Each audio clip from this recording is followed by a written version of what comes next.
Jantungku seakan-akan terhenti. Cahaya dari koridor menyelinap masuk ke dalam bilik dan tepat di celah pintu, pandangan mataku bertembung dengan menantuku. Waktu seolah-olah beku. Tanganku masih erat memegang anuku dan menantuku sudah melihat segalanya, saiznya dan juga biji-biji yang tertanam di atasnya. Satu keluhan kecil dan perlahan terkeluar dari bibir menantuku. Apa yang sedang berlaku ini? Bagaimana situasi ini boleh terjadi? Sebenarnya, semuanya bermula beberapa hari yang lalu. Nama saya Ismail bin Rahman. Umur saya 60 tahun. Selama 30 tahun, saya bekerja di tapak pembinaan sebagai penyelia keselamatan untuk projek-projek besar. Selepas bersara, saya kini tinggal seorang diri di sebuah rumah kampung di Seremban, Negeri Sembilan. Isteri saya meninggal dunia 4 tahun lalu. Kanser. Tempoh dia bertarung dengan penyakit itu agak lama. Kata-kata terakhirnya masih terngiang-ngiang di telinga saya. Sambil memegang erat tangan saya, dia meminta maaf. Walaupun saya kata tak apa, jangan risau, isteri saya menghembuskan nafas terakhirnya pada malam itu. Sejak itu, rumah ini menjadi terlalu sunyi. Apabila saya bangun pagi, tempat di sebelah saya kosong. Saya makan malam sendirian. Dan pada waktu malam, saya hanya menghabiskan masa dengan TV yang terpasang. Waktu malam adalah yang paling sukar. Walaupun umur sudah 60, nafsu lelaki saya masih kuat. Semasa muda dulu, ada seorang kawan yang bergurau mengajak saya buat sesuatu yang gila. Menanam objek seperti guli pada kemaluan. Saya letak dalam 3 biji. Lama-kelamaan, saya segan nak buang, jadi saya biarkan sahaja. Pada mulanya, isteri saya menunjukkan rasa tidak selesa, tetapi lama-kelamaan dia nampaknya suka. Dia sering berkata yang dia sangat menikmatinya. Tetapi sekarang, ia sudah tidak berguna lagi. Sudah 4 tahun saya tidak bersama mana-mana perempuan. Pada waktu malam, saya selalunya memuaskan diri sendiri. Begitulah cara saya hidup selama ini. Saya mempunyai seorang anak lelaki, namanya Johan, berumur 38 tahun. Dia berkahwin tahun lepas. Nama menantu saya Siti Aisyah, 33 tahun. Saya masih ingat dengan jelas hari pertama kami bertemu. Tingginya sekitar 160 cm, dengan susuk badan yang langsing dan raut wajah yang sopan. Sejujurnya, sejak kali pertama berjumpa, hati saya sudah berdebar. Wajahnya ayu, tetapi susuk tubuhnya sungguh menggiurkan, terutamanya dadanya yang bidang. Tetapi saya langsung tidak menunjukkannya. Kerana dia menantu saya fikir saya telah mendapat menantu yang baik. Masalahnya ialah pekerjaan Johan. Dia seorang pelaut kapal dagang. Selepas syarikat lamanya muflis, dia menanggung hutang. Itulah sebabnya dia memilih untuk bekerja di laut. Sekali berlayar, paling singkat 3 bulan, kalau lama boleh sampai 6 bulan di laut. Johan kata dia rasa bersalah meninggalkan Aisyah seorang diri, tetapi saya menasihatinya. Masa muda inilah kena kerja kuat, dan saya kata semuanya akan baik-baik saja. Saya juga berpesan kepada Aisyah, jika ada apa-apa masalah, hubungi saya. Aisyah hanya tersenyum ceria, tetapi saya nampak ada kesunyian di sebalik senyumannya. Saya tahu. Saya faham bagaimana rasanya ditinggalkan sendirian. Kira-kira sebulan kemudian, sebulan selepas Johan mula berlayar, saya menerima panggilan telefon daripada Aisyah. Katanya, sinki dapurnya tersumbat, tukang paip yang dihubungi pula penuh dengan tempahan dan hanya boleh datang esok. Saya menawarkan diri untuk pergi melihatnya. Walaupun dia kata tidak mengapa, saya berkeras dan berkata saya akan sampai dalam 30 minit. Saya mengambil kotak peralatan dan terus menuju ke pangsapuri Aisyah. Apabila saya menekan loceng pintu, Aisyah membukanya. Hari itu, Aisyah berpakaian santai. Hanya t-shirt biasa dan seluar pendek, dengan wajah tanpa secalit solekan. Saya memeriksa bahagian bawah sinki dan mendapati paipnya memang tersumbat. Ia sesuatu yang mudah untuk dibaiki. Saya menyelitkan badan saya ke dalam ruang yang sempit dan mula bekerja. Aisyah bertanya sama ada saya baik-baik saja. Saya jawab saya sudah biasa melakukan kerja seperti ini. Ia mengambil masa kira-kira 30 minit. Setelah selesai, saya menyuruhnya membuka paip air dan air mengalir dengan lancar. Aisyah mengucapkan terima kasih banyak-banyak. Selepas saya mencuci tangan dan keluar ke ruang tamu, Aisyah bertanya sama ada saya sudah makan malam. Saya kata belum. Dia terus berkata, dia akan sediakan makan malam dan meminta saya untuk makan sebelum pulang. Walaupun saya menolak, Aisyah berkeras. Ayah dah tolong Aisyah banyak ni, takkan nak biarkan ayah balik macam tu je, katanya. Akhirnya, saya bersetuju untuk makan malam di situ. 30 minit kemudian, Aisyah menghidangkan makan malam. Ada asam pedas ikan pari, sambal udang dan telur dadar di atas meja. Saya makan dengan berselera. Aisyah tersenyum lega. Saya bertanya tentang Johan, katanya mereka hanya berbalas mesej sekali-sekala. Apabila saya bertanya sama ada dia sunyi, Aisyah terdiam seketika. Walaupun dia kata tidak apa-apa, saya tahu ia pasti sukar. Kemudian dia bertanya kembali, bagaimana saya menahan semua ini? Hidup mesti diteruskan, jawab saya. Selesai makan, Aisyah mencuci pinggan. Apabila saya berkata sudah tiba masanya untuk pulang, dia mempelawa saya minum kopi dahulu. Aisyah membawakan kopi. Semasa dia menghulurkan cawan itu, tangan kami bersentuhan sedikit. Tiba-tiba, saya terasa seperti ada satu renjatan elektrik mengalir. Nampaknya Aisyah juga merasakannya kerana pandangan matanya berubah. Keadaan menjadi senyap dan kekok. Saya melihat jam, sudah pukul 9 malam. Ayah betul-betul kena balik ni, kata saya. Aisyah hanya mengucapkan selamat jalan. Saya pulang ke rumah. Selepas mandi, saya baring di atas katil tetapi tidak dapat melelapkan mata. Fikiran saya asyik teringat. Perasaan ketika tangan kami bersentuhan, pandangan mata Aisyah. Imejnya yang berpakaian t-shirt terus bermain di fikiran. Dia menantu aku. Tak boleh macam ni. Saya menggelengkan kepala, tetapi badan saya bertindak jujur. Bahagian bawah saya mula mengeras. Saya cuba menahannya, tetapi keinginan itu semakin membuak-buak. Akhirnya, tangan saya bergerak ke bawah. Saya membuka seluar sambil membayangkan Aisyah. Saya mula bergerak perlahan. Imej-imej yang saya lihat hari ini terbayang kembali. Bayangan bentuk badannya di bawah t-shirt, kakinya yang terdedah di bawah seluar pendek. Kejutan elektrik ketika tangan kami bersentuhan. Satu keluhan keluar dari mulut saya. Gerakan saya semakin laju, kemuncak semakin hampir. Dalam hati, saya menyeru nama Aisyah. Pada ketika itu, hampir sahaja saya mencapai kemuncak, telefon bimbit saya berdering. Jika telefon itu tidak berdering pada saat itu, mungkin hidup saya akan berbeza selepasnya. Saya melihat skrin telefon. Aisyah. Dengan cemas, saya menaikkan seluar dan menjawab panggilan. Aisyah bertanya sama ada saya sudah tidur. Saya kata belum dan dia memberitahu dia berasa takut. Apabila saya bertanya apa yang menakutkannya, dia berkata selepas saya pulang, dia terdengar bunyi aneh dari arah beranda. Suara Aisyah kedengaran bergetar. Dia bertanya sama ada saya boleh datang. Katanya dia sangat takut. Ayah datang sekarang, jawab saya. Saya memakai semula pakaian dan bergegas ke rumah Aisyah. Sebaik sahaja saya menekan loceng, Aisyah segera membuka pintu. Dia terus memeluk saya. Tak apa, ayah dah ada kat sini. Saya cuba menenangkannya. Aisyah berkata dia sangat takut. Tubuhnya masih menggigil. Saya dapat merasakan sentuhan lembut tubuhnya. Sambil berfikir ini tidak sepatutnya berlaku, saya bertanya di mana bunyi itu datang. Beranda, katanya. Saya pergi ke beranda untuk memeriksa. Tingkap terbuka sedikit dan ampaian baju bergoyang ditiup angin. Bunyi itu datang dari ampaian yang bergeser. Aisyah menghela nafas lega. Saya memberitahunya hanya perlu kunci tingkap dan bertanya sama ada dia sudah okey. Aisyah mengucapkan terima kasih. Apabila saya hendak pulang, Aisyah memegang lengan saya. Katanya, dia takut jika saya pergi, perasaan takut itu akan datang lagi. Aisyah bertanya, boleh tak ayah tidur sini malam ni? Saya kata tidak boleh, tetapi Aisyah merayu, ayah guna bilik tetamu, Aisyah tidur bilik utama, tolonglah, ayah. Pandangannya penuh pengharapan. Akhirnya, saya bersetuju untuk tidur di bilik tetamu. Aisyah membawakan selimut dan bantal. Dia bertanya sama ada saya akan berasa tidak selesa, tetapi saya kata tidak apa. Selamat malam, ayah. Katanya sebelum masuk ke bilik utama. Saya baring di atas katil.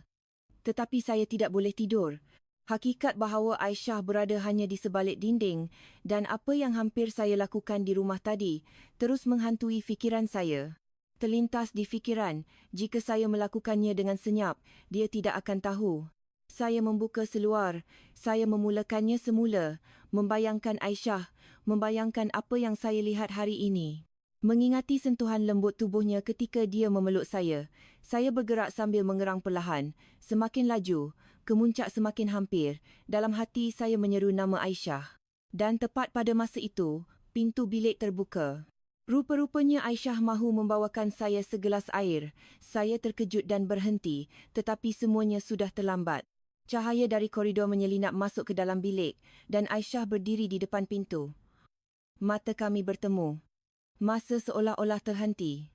Aisyah terpaku memandang saya dan saya kaku. Tangan saya masih memegang anu saya dan Aisyah melihat segalanya, saiznya dan juga biji-biji yang tertanam di atasnya. Dari mulut Aisyah terkeluar satu keluhan kecil yang perlahan. Saya segera meminta maaf. Aisyah dengan panik berkata dia hanya mahu menghantar air, lalu cepat-cepat menutup pintu. Saya terdengar bunyi tapak kakinya berlari masuk ke bilik utama. Saya terpaku di situ. Saya tidak faham apa yang baru berlaku. Saya menekuk muka dengan tangan, perasaan malu menyelubungi diri. Bagaimana menantu boleh nampak saya dalam keadaan begitu? Lebih-lebih lagi, dia nampak biji-biji itu. Saya segera menaikkan seluar dan berselubung dengan selimut. Tetapi apa gunanya? Dia sudah melihat semuanya. Saya buntu memikirkan bagaimana hendak bersemuka dengannya esok pagi. Tiada sebarang bunyi dari luar. Nampaknya Aisyah juga terkejut. Malam itu, saya langsung tidak dapat tidur. Sementara itu, di bilik utama, Aisyah juga tidak dapat tidur. Dia berbaring di atas katil, memandang siling. Pemandangan tadi terus terbayang di fikirannya, anu bapa mertuanya. Tidak dapat dipercayai untuk seorang lelaki berumur 60 tahun, ia begitu besar dan biji-biji di atasnya. Itu guli ke? Fikirnya. Kalau besar macam tu, tambah pula ada guli. Macam mana rasanya ya? Terdetik di hatinya. Aisyah menggelengkan kepala. Apa yang aku fikirkan ni? Dia bapa mertua aku, tak boleh macam ni. Dia cuba menenangkan diri, tetapi bayangan itu terus muncul. Suaminya, Johan, sejujurnya agak kecil di bahagian itu. Jadi Aisyah selalu berasa sedikit tidak puas. Dia sering berharap suaminya punya yang lebih besar, tetapi apa yang dilihatnya malam ini, milik bapa mertuanya kelihatan 2 kali ganda saiz Johan, tambahan pula dengan biji-biji itu. Badan Aisyah mula terasa panas. Tak boleh, fikirnya, tetapi dia tidak dapat menghentikannya. Tangan Aisyah perlahan-lahan bergerak ke bawah, membayangkan bapa mertuanya, membayangkan benda yang dilihatnya tadi. Satu keluhan kecil terlepas dari bibirnya. Tetapi sebelum pagi menjelang, segalanya telah berubah. Pagi menjelang. Saya terjaga sekitar pukul 6 pagi. Hampir semalaman tidak tidur. Saya membuka pintu bilik dengan perlahan. Terdengar bunyi dari dapur. Aisyah sedang menyediakan sarapan. Saya memanggilnya. Dia menoleh dan bertanya, "Ayah tidur lena?" Kami berdua tidak berani bertentang mata. Suasana menjadi sangat kekok. Aisyah mengajak saya sarapan sebelum pulang, tetapi saya menolak dan berkata mahu terus pulang. Aisyah memanggil saya. Dia meminta maaf atas kejadian malam tadi. Sepatutnya Aisyah ketuk pintu dulu. "Maafkan Aisyah. Ayah yang patut minta maaf," kata saya. Ketika itu Aisyah memandang saya tepat. "Aisyah faham," katanya. "Ayah pun lelaki, hidup seorang diri. Itu perkara biasa." Muka Aisyah menjadi merah. Saya memanggil namanya, tetapi dia berkata, "Betul, Aisyah tak apa-apa," katanya. Dia juga lebih kurang sama. Bila Johan tak ada, Aisyah pun. Dia tidak menghabiskan ayatnya. Suasana sunyi seketika. Aisyah sekali lagi mengajak saya sarapan dan saya bersetuju. Kami duduk di meja makan. Suasana masih kekok. Hanya bunyi sudu dan garfu yang kedengaran. Aisyah dengan berhati-hati mula bersuara. Katanya, apa yang dilihatnya malam tadi sungguh luar biasa. Saya terkejut dan memandangnya. Wajah Aisyah merah padam. Saya memanggil namanya. Tetapi dia berkata, "Maaf cakap macam ni." Tapi Aisyah betul-betul terkejut. Kemudian dia bertanya tentang biji-biji itu. Saya menjawab, "Masa muda dulu, ikut-ikut kawan." Muka saya terasa panas. Aisyah berkata ia sungguh unik. Dia tidak pernah tahu ada perkara seperti itu. Ketika itu, Aisyah berbisik perlahan. "Macam mana agaknya rasanya ya?" Ia seperti cakap seorang diri. Saya memanggilnya. Dia segera meminta maaf dan berkata itu hanya cakap sendirian. Tetapi kata-kata itu sudah masuk ke telinga saya. Suasana menjadi pelik. Saya rasa seperti kami akan melintasi satu sempadan. Ayah kena pergi sekarang, kata saya sambil tergesa-gesa bangun. Aisyah mengucapkan selamat jalan. Saya pulang ke rumah, tetapi fikiran saya bercelaru. Kata-kata Aisyah tadi terus berlegar. Macam mana agaknya rasanya ya? Tak mungkin dia maksudkan begitu, fikir saya, tetapi saya tidak pasti. Seminggu berlalu. Selepas kejadian itu, tiada komunikasi antara saya dan Aisyah, masing-masing segan untuk menghubungi. Tetapi pada satu petang hujung minggu, Aisyah menelefon lagi. Petang hujung minggu seminggu selepas itu, telefon bimbit saya berdering. Aisyah, apabila saya menjawab, Aisyah berkata pemanas air di rumahnya tidak berfungsi. Tiada air panas dan pemanas rumah juga tidak hidup. Saya bertanya sama ada dia sudah memanggil juruteknik. Katanya kerana hujung minggu, mereka hanya boleh datang esok. Macam mana malam ni, sejuk nanti? Tanya saya. Tak tahulah, mungkin pergi tidur dekat spa atau mana-mana, katanya. Jangan macam tu, datanglah rumah ayah, kata saya. Tidur sini saja. Dia bertanya, betul ke tak apa ayah? Saya mendesak, cepat datang, nanti sejuk, bahaya. Sejam kemudian, Aisyah tiba. Dia membawa sebuah beg besar. Saya mempersilakannya masuk dan bertanya sama ada dia kesejukan. Saya berkata, kalau nak mandi pergilah. Ayah siapkan bilik tetamu. Aisyah mengucapkan terima kasih. Sementara Aisyah mandi, saya mengemas bilik tetamu. Saya menghamparkan tilam dan memasang selimut elektrik. Aisyah keluar dari bilik air. Rambutnya masih basah dan dia memakai pakaian rumah yang selesa. Aisyah bertanya sama ada saya sudah makan malam. Saya kata belum. Dia menawarkan diri untuk memasak sesuatu. Saya menolak dan mencadangkan kami pesan makanan sahaja. Aisyah bersetuju. Kami memesan nasi ayam.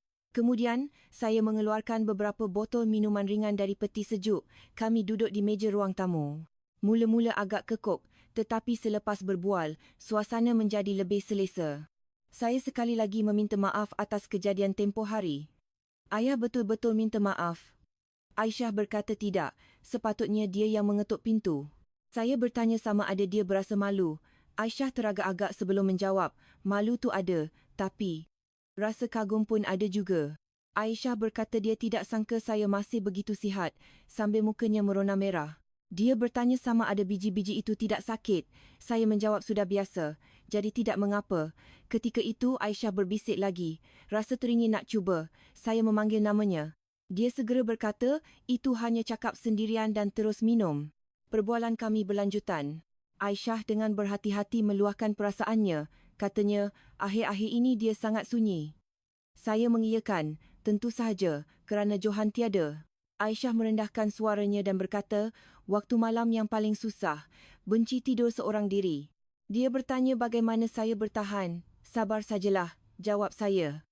Aisyah mengaku, sejujurnya dia tidak begitu kuat untuk bersabar. Aisyah memandang saya tepat. Matanya kelihatan khayal sedikit, tetapi serius.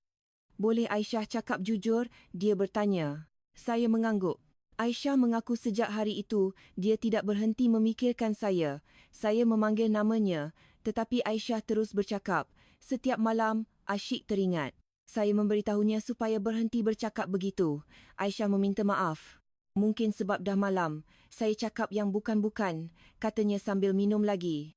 Saya menasihatinya supaya berhenti minum, kerana dia nampak sudah mabuk.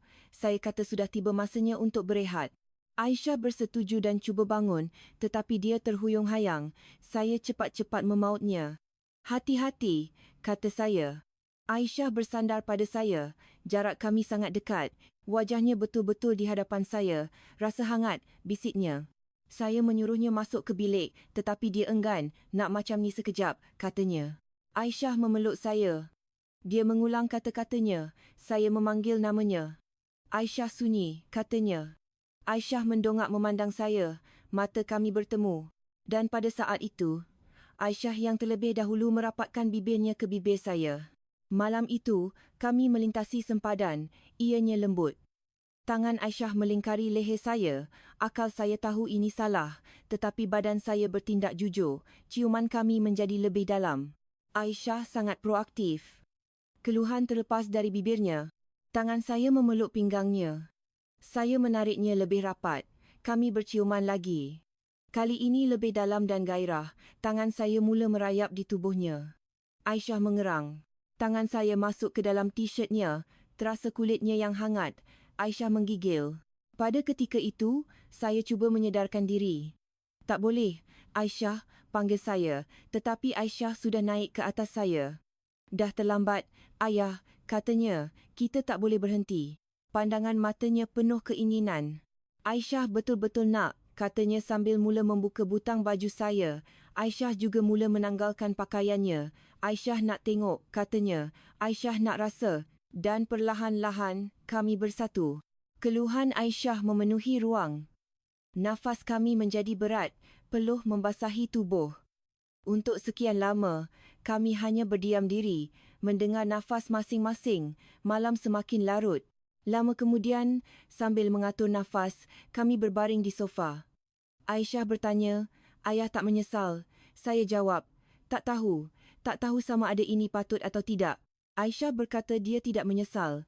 Hari ini Aisyah rasa sangat bahagia. Aisyah bersandar di bahu saya. Lepas ni macam mana? Tanyanya, tetapi saya hanya mampu menjawab, tak tahu. Malam itu, kami tidur bersama. Walaupun tahu ia salah, kami bahagia. Dan pada subuh itu Aisyah berkata Aisyah nak lagi. Kata-kata itu kedengaran begitu biasa di telinga saya. Cahaya matahari pagi menembusi celah langsir. Saya membuka mata. Aisyah tidur di sebelah saya. Wajahnya kelihatan tenang. Sukar untuk percaya malam tadi benar-benar terjadi. Saya berbaring di sebelah menantu saya. Saya bangun dengan berhati-hati agar tidak mengejutkannya. Saya pergi ke dapur dan membuat kopi. Terdengar bunyi Aisyah bangun. Tidak lama kemudian, Aisyah keluar ke ruang tamu, hanya memakai t-shirt yang dipakainya malam tadi. Ayah dah bangun? Tanyanya. Saya bertanya sama ada dia mahu kopi. Aisyah mengangguk. Kami berdua berasa kekok. Aisyah memberitahu juruteknik pemanas air menelefon dan akan datang. Saya menyuruhnya mandi dan bersiap sebelum pergi. Aisyah mengangguk. Suasana sunyi. Aisyah dengan berhati-hati bertanya tentang malam tadi. Aisyah tak menyesal, katanya. Saya juga menjawab saya tidak menyesal. Tapi sekarang macam mana? Tanya Aisyah. Tak tahu, kata saya. Yang pasti, ini rahsia kita dari Johan. Jangan sampai dia tahu. Aisyah bersetuju. Aisyah minum kopi dan mandi. Apabila dia hendak pergi, saya menghantarnya ke pintu. Aisyah, panggil saya. Nanti kita jumpa lagi. Aisyah teragak-agak sekejap sebelum berkata, boleh Aisyah datang lagi? Saya kata boleh. Malam tadi best sangat. Aisyah nak lagi? Katanya, mukanya merah. Saya kata kita tidak patut bercakap begitu. Tetapi Aisyah bertanya, tak boleh ke? Saya bertanya kembali, betul ke?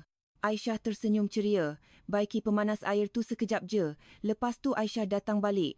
Hari ni? Saya teragak-agak, tetapi sebenarnya saya juga mahu. Baiklah, kata saya. Terima kasih, ayah, kata Aisyah sebelum pergi. 2 jam kemudian, loceng pintu berbunyi lagi. Dan sejak hari itu, kami kerap berjumpa. Selama Johan berada di laut, tetapi 6 bulan kemudian, krisis melanda. Setengah tahun berlalu. Pada satu tengah hari Selasa, Aisyah berada di rumah saya. Johan sudah 6 bulan di laut.